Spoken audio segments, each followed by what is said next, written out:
जय श्री श्याम भक्तों, आज हम पूर्णिमा की कहानी सुनेंगे। ये चांद पूर्णिमा की कहानी है। जो 13 पुण्य करते हैं, 13 पुण्य उठाते हैं, 5 दान पुण्य 25 पुण्य करते हैं, वो सारी ये कहानी सुनते हैं। ये कहानी जैसे करवा चौथ की कहानी सुनते हैं, बिल्कुल वैसे ही पट्टा लगता है। एक लोटा लेते हैं, एक गिलास में गेहूं ले लेते हैं, उसके ऊपर थोड़ी सी गुड़ की डली रख लेते हैं, एक गुड़ की डली, और उसमें दक्षिणा रखते हैं। कहानी सुनने के बाद बायना निकालते हैं, जो अपनी सासू माँ को देते हैं। बायना में आप हलवा बना सकते हैं या फिर बाजार से कुछ मिठाई मंगा सकते हैं। गुलाब जामुन मंगा लिए, रसगुल्ला मंगा लिए, 5 पीस रखते हैं या फिर 7 पीस रखते हैं, इस तरह रख के मंगा लेते हैं। या फिर आप अगर कुछ भी नहीं है तो आप पतासा लेकर के भी बायना निकाल ले। बायने में रुपया रखते हैं, फिर सासू जी के पैर लग के उन्हें दिया जाता है। शरद जो ये पुन्नु होती है, ये शरद पूर्णिमा से ली जाती है और उसके बाद हर पुन्नु को ये किया जाता है। एक साहूकार के 2 पुत्रियां थी। दोनों पुत्रियां पूर्णिमा का व्रत रखती थी, परंतु बड़ी पुत्री पूर्णिमा का पूरा व्रत करती थी और छोटी पुत्री अधूरा व्रत करी थी। परिणाम यह हुआ कि छोटी पुत्री को संतान पैदा होते ही मर जाती थी। उसने पंडितों के से इसका कारण पूछा तो उन्होंने उसे बताया कि तुम पूर्णिमा का अधूरा व्रत करती हो, जिसके कारण तुम्हारी संतान पैदा होते ही मर जाती है। पूर्णिमा का पूरा व्रत विधि पूर्वक करने से तुम्हारी संतान जीवित रह सकती है। उसने पंडितों की सलाह पर पूर्णिमा का पूरा व्रत विधि पूर्वक किया। उसके लड़का हुआ, परंतु शीघ्र ही मर गया। उसने लड़के को पीढ़े पर लिटाकर ऊपर से कपड़ा ढक दिया। फिर बड़ी बहन को बुलाकर लाई और बैठने के लिए वही पीढ़ा दिया। बड़ी बहन जब पीढ़े पर बैठने लगी तो उसका घाघरा बच्चे को छू गया। बच्चा घाघरा छूते ही रोने लगा। बड़ी बहन बोली, तू मुझे कलंक लगाना चाहती थी क्या? मेरे बैठने से तो यह मर जाता। तब छोटी बहन बोली, यह तो पहले ही मरा हुआ था, तेरे ही भाग्य से जीवित हो गया है, तेरे पुण्य से ही यह जीवित हुआ है। फिर उसने पूछा कि कैसे, तो उसने सारी बात बताई कि हम दोनों व्रत किया करती थी, तुम पूरा व्रत करती थी और मैं अधूरा व्रत करती थी, इसलिए मेरे बच्चे होते ही मर जाते थे। ये तो तेरे भाग से ही जिया है। सारा गांव में ढिंडोरा पिटवा दिया कि सब कोई पूर्णिमा का व्रत करना और पूरा व्रत करना। पूर्णिमा का व्रत करने से हमारे जो सौभाग्य होती है, सुहाग होता है, उसकी उम्र बढ़ती है, बच्चों की उम्र बढ़ती है, घर में सुख शांति रहती है। हे पूर्णिमा माता, जैसी छोटी बहन का बेटा जीवाया, वैसे उसका सत रखा, वैसे सबका रखना। कहते का, सुनते का, हुंकारा भरने का, अपना सारा परिवार का रखना। और जो 13 दाने आपने हाथ में लिए थे गेहूं के, उसे लेकर के आप रख दें और वो शाम को जब चांद निकले तब उसे अर्घ देना है। और उसके बाद थोड़े से चावल आप फिर गेहूं आप थोड़ा से लेकर के, और उसके बाद बिंदाई जी की कहानी सुने और उसके बाद जो है आपको अर्घ देना है सूर्य भगवान को। बिंदाई जी की कहानी, एक मेंढकी था। मेंढकी रोज जो है बिंदाई जी की कहानी कहती थी। एक दिन मेंढकी बोली, मेंढकी को मेंढका बोला कि भाई तू रोज पराये पुरुष का नाम लेती है, आपके मत लेना, अगर आपके लेगी तो मैं तेरा सर को फोड़ दूंगा। बिंदाई जी को गुस्सा हो गया, आ गया। राजा की बांदी आई और दोनों को एक पतीले में घालकर उसमें रखकर चूल्हे पर उसे चढ़ा दिया। जब दोनों जने सीजने लगे, पानी में जब उबाल आया, दोनों जने सीजने लगे, तो मेंढका बोला, भाई मेंढकी, बहुत कष्ट आ रहा है, तेरे बिंदाई जी को सुमर ले, नहीं तो अपन दोनों ही मर जाएंगे।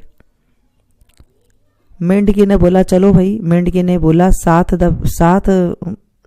दफा बोला, संकट विदायक बोला तो 2 सांड लड़ते हुए आए और उस पतीले के सींग मारी, पतीला फूट गया।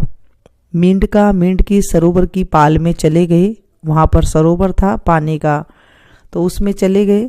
हे बिंदाई जी महाराज, जैसे मेंढका का कष्ट काटा, वैसे ही सबका काटना। कहते का, सुनते का, हुंकारा भरते का, सारा परिवार का निकालना।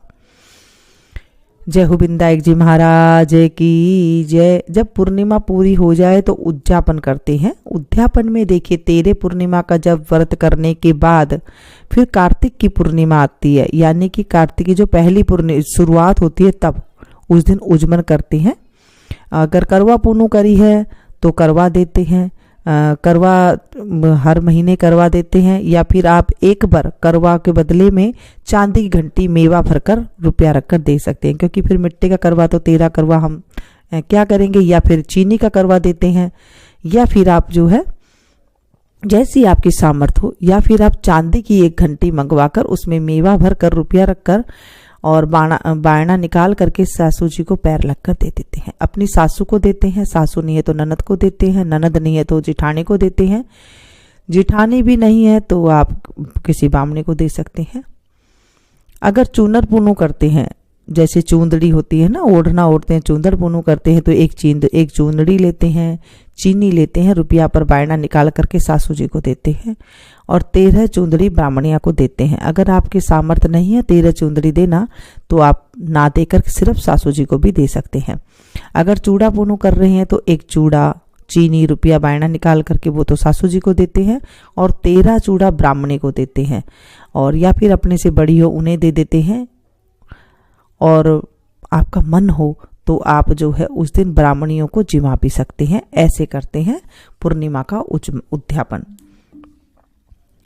बोलिए पूर्णिमा माता की जय। हे पूर्णिमा माता, आज हमने आपकी कथा सुनी है। इस कथा में कोई गलती होगी तो हमें माफ करना, हमारी स्वाग की रक्षा करना, मेरे बच्चों की रक्षा करना, मेरे मैं सदा सुहागन रहूं ऐसा मुझे आशीर्वाद देना। हे पूर्णिमा माता, 13 पुनू हम अच्छे से कर सके ऐसे हमें आशीर्वाद देना। कोई गलती ना हो, कोई भूल चूक ना हो। अगर कोई भूल चूक हो गई हो तो उसे माफ करना, अधूरी है तो पूरी करना, पूरी है तो स्वीकार करना। ऐसे करते हैं। और फिर शाम को जब कथा सुन लेते हैं उसके बाद आप बायना निकालें, जो भी आपके पास चीज़ है आप उसको, जो भी जिसका भी आपने किया है, व्रत किया है, या फिर आप जो भी आपने हलवा बनाया है, या फिर आपने बाजार से मंगवाई है, तो आप उस पर हाथ फेरे, हाथ जोड़े, उसको थोड़ा सा चावल का दाना पाने के लिए हाथ जोड़े, और उसके बाद वो खड़े होकर के सासू माँ के पहले अर्घ दे लें, और उसके बाद फिर सासू माँ के पैर छू करके, और उसके बाद जो है फिर चाय पानी पीते हैं। जैसे 11 बजे दिन में कहानी सुन लें आप, सारा काम करके, जैसे करवा चौथ की हम सुनते हैं, 10-11 बजे आप कहानी सुन लें और उसके बाद आप इस तरह कर लें। फिर आप चाय पानी कुछ भी ले सकते हैं। उसके बाद शाम को जब चांद उग जाता है, वैसे तो ये चांद जो है 6 बजे उग जाता है, कोई दिक्कत नहीं आती है पूर्णिमा के इस चांद को, चांद पूर्णिमा के चांद को आपको 6 बजे ही दिखाई दे देते हैं। बस शाम को आपने जब संध्या काल होता है तभी आ जाते हैं चांद, और उन्हें अर्घ दे करके आप फिर खाना खा सकते हैं। खाने में ऐसा कोई नियम नहीं है कि आपको कुछ भी खाना है। ये हमारे सौभाग्य को बढ़ाती है, सुहाग भाग के लिए होती है, सुहाग की उम्र को बढ़ाते हैं। और जो है साथ में चांद इस दिन पूरा दिखाई देता है, चांद पूर्णिमा इस दिन करते हैं। और सत्यनारायण भगवान का व्रत पूर्णिमा को जो करते हैं वैसे करते हैं, आज के दिन जो है चांद पूर्णिमा का व्रत करते हैं। ये थी छोटी सी जानकारी। अच्छी लगे तो प्लीज़ एक लाइक जरूर दीजिएगा, इसे ज़्यादा से ज़्यादा अपनों के साथ शेयर कीजिएगा ताकि औरों को भी लाभ मिल सके। मिलती हूँ फिर से एक नई वीडियो में नई जानकारी के साथ, तब तक आप लोग देखते रहिए मीनू संगीत। Thank you.